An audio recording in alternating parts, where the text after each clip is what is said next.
Cara itu kalau diceritakan dalam Quran itu berarti memberikan peringatan kepada kita bahwa akan berulang, itu kejadian itu akan berulang. Karena Quran itu bukan nasihat untuk kaum Lut, tapi nasihat untuk kita umat Muhammad alaihi salatu wassalam.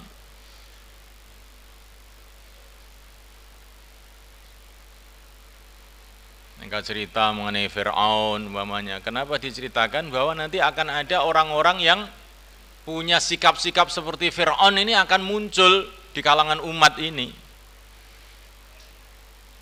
Maka untuk menghadapi orang-orang seperti Fir'aun ini tidak ada lain kecuali kita bersikap seperti sikapnya Nabi Musa.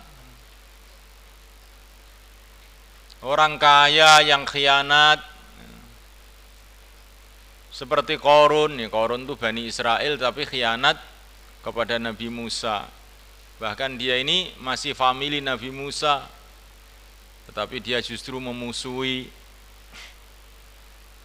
Maka begini, ini diceritakan dalam Al-Quran supaya kita ini sebagai pejuang itu sabar.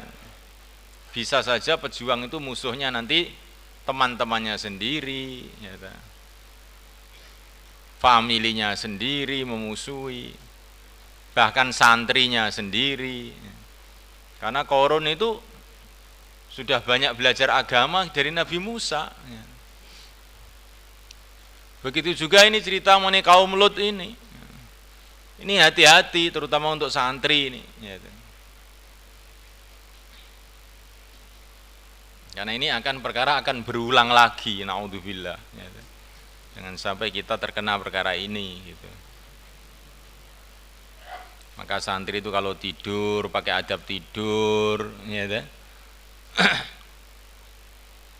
selalu baca a'udzubillahi minasyaitonirrajim 10 kali. Untuk apa? Supaya kita ini jangan sampai mendapatkan musibah, yaitu berbuat macam-macam dosa yang akibatnya mengotori kehidupan kita. Manusia itu cepat lupa, cepat lupa dengan pelajaran-pelajaran yang Allah berikan kepada mereka. Baru melihat saudaranya mati, temannya mati, dia sendiri juga akan mati, tapi sudah lupa juga. Baru dari kuburan itu sudah sama sekali pun tidak mikir apa nasib dia. Sampai di rumah pikirannya mau selamatan, makan, nyembelih kambing, sedikit pun nggak berpikir apa yang terjadi di kubur, itu nggak berpikir.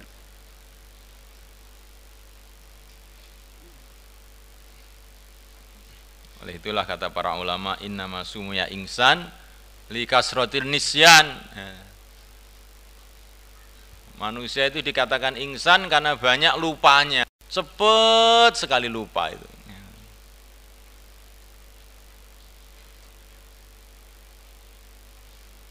Nah, lupa itu tidak ada obatnya di dunia ini, kecuali satu aja, yaitu diingatkan. Di sinilah perlunya orang itu selalu di dalam tempat-tempat yang ada dakwah, itu di situ itu. Kalau orang sudah tidak ada di dalam suasana dakwah, dia lupa, nggak ada yang mengingatkan lagi, ya sudah, amblaslah dia nanti.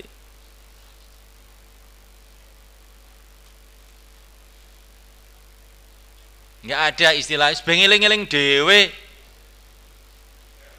engko ra eling dewe, nggak ada itu. Manusia itu cepat lupa.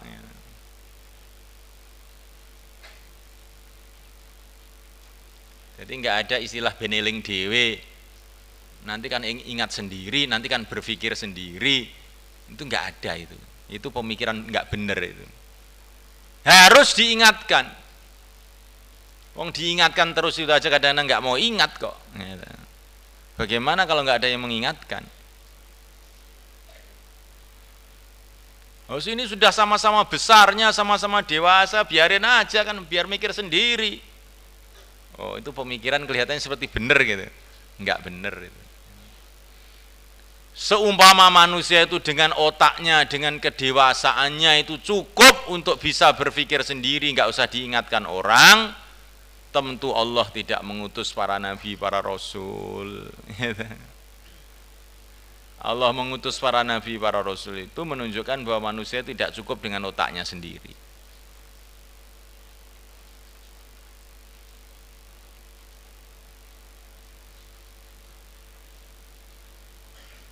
Apa ya kawan? Ini pentingnya dakwah ini.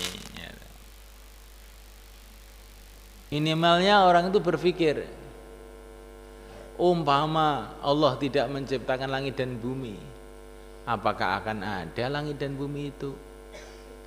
Seumpama Allah tidak menciptakan laki-laki wanita, apa akan ada itu laki-laki wanita? Seumpama Allah SWT tidak menciptakan binatang-binatang, apa akan ada itu binatang-binatang?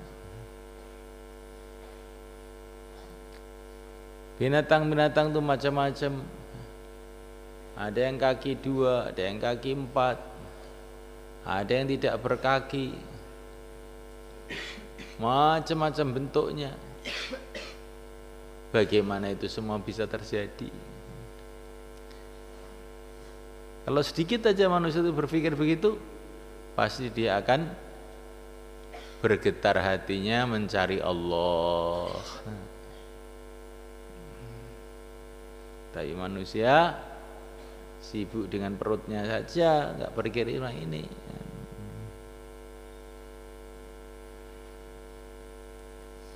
Pagi kerja, sore kerja, capek tidur.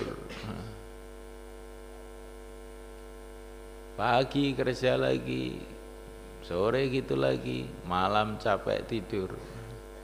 Kapan sempat berpikir mengenai Sang Maha Pencipta? Nggak sempat.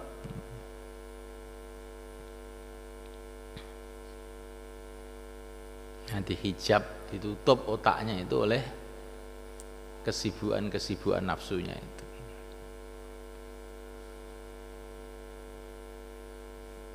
Digambarkan oleh para ulama, manusia itu seperti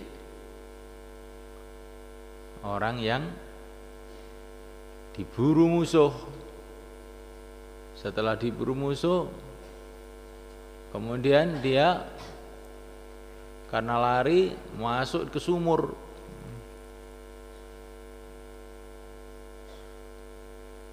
Jatuh ke sumur. Tapi ketika jatuh ternyata ada sedikit kayu di tengah sumur situ.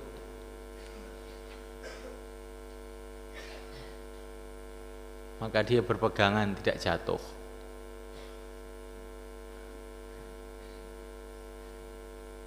Ketika dia melihat ke bawah, maka ternyata di bawah itu ada buaya yang mengangga mulutnya. Ketika dia melihat kayu yang dipegangi itu, ternyata kayu itu dikerikiti, digigiti oleh 2 tikus, tikus merah, tikus hitam sama tikus putih. Dia melihat ke atas, musuhnya membawa pedang. Susah nggak kira-kira itu manusia itu? Orang itu tadi susah apa nggak kira-kira? Oh susah. Tapi di tengah-tengah kesusahan yang penuh dengan bahaya ini, tiba-tiba ada rumah lebah di atasnya yang mengucurkan madu, tes meneteskan madu. Maka dia sibuk menjilati madu tadi, lupa bahwa tangannya itu berpegangan dengan kayu yang sudah digigiti sama 2 tikus itu. Dia lupa bahwa di bawahnya itu buaya mengangga. Dia lupa bahwa musuhnya di atasnya menghunus pedang. Dia sibuk aja dengan menjilati madu tadi sampai lupa semuanya. Itulah gambaran hidup manusia di dunia ini. Siapa yang memburu membawa pedang itu? Malaikat Israel. Kayu yang untuk pegangan itu apa? Kayu yang untuk pegangan itu adalah umur manusia. Dikerikiti oleh tikus hitam sama tikus putih. Apa itu? Siang dan malam. Bawah itu apa? Bawah itu kematian. Negeri akhirat, neraka yang menunggu dia. Tapi dia tidak sempat mikir, ini Israel sudah nunggu di atas, kematian sudah menunggu di bawah, tangannya juga nggak akan bisa bertahan lama, kayunya dikerikiti sama tikus. Sibuk dengan jilati madu. Nah, kita ini kan begitu itu toh. Sebentar lagi akan mati. Dan mati itu kalau kita ini tidak dalam keadaan iman ya ke neraka. Kita sibuk dengan ini dengan itu. Padahal kita ini umur kita tiap hari digerogoti sama siang dan malam. Dan malaikat Israel sudah di depan pintu kita. Mau lari kemana kamu? Tapi malah sibuk ngurus duit, ngurus ini, ngurus itu, ngurus ini. Nggak sempat memikirkan bagaimana saya selamat. Itu tamsilnya Imam Ghazali itu.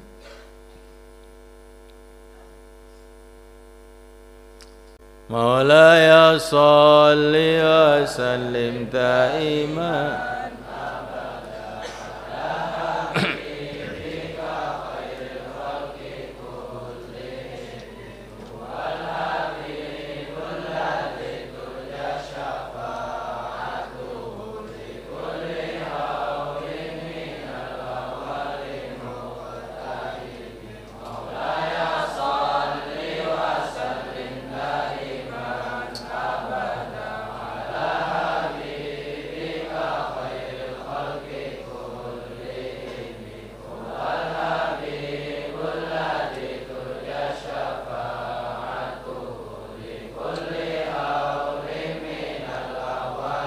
اللهم صل وسلم على سيدنا محمد وعلى ال سيدنا محمد يا الله افتح لنا يا الله افتح لنا يا الله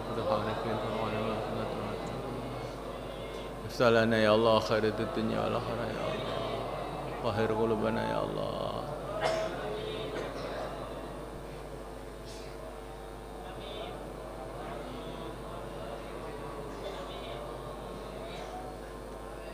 الحمد لله رب العالمين